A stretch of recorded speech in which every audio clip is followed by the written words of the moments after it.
Hola, bienvenidos a Learn Spanish with Dante. Hoy vamos a aprender a usar el verbo haber y el verbo estar para hablar de la existencia y de la ubicación de las partes de la casa.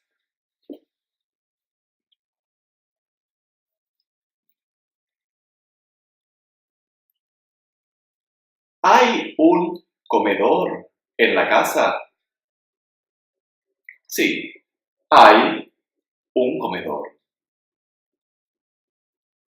¿Dónde está el comedor? El comedor está en la planta baja. ¿Hay dormitorios? Sí, hay 2 dormitorios. ¿Dónde están los dormitorios? Los dormitorios están en la planta alta. Bien, bueno, usamos el verbo haber y el verbo estar.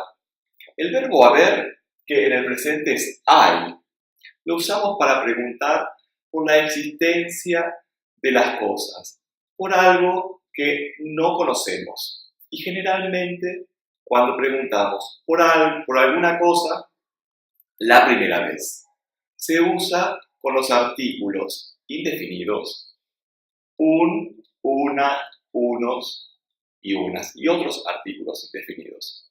El verbo estar, en cambio, se utiliza para preguntar por la ubicación de algo que conocemos, que ya sabemos que existe, o algo que fue mencionado.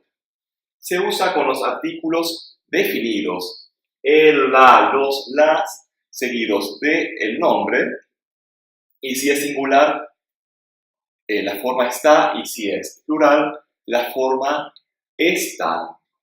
Bueno, vamos a ver. ¿Hay un carro en la casa?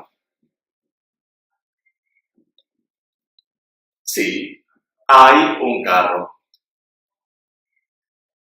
¿Dónde está el carro?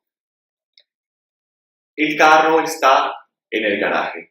Bueno, eso es todo por hoy. Ya saben, si quieren pueden contactarme a learnspanishwithdante@gmail.com. Por favor, visiten mi página de Facebook, suscríbanse a mi canal de YouTube y compartan los videos con sus amigos. Bueno, eso es todo. Hasta la próxima. Chao.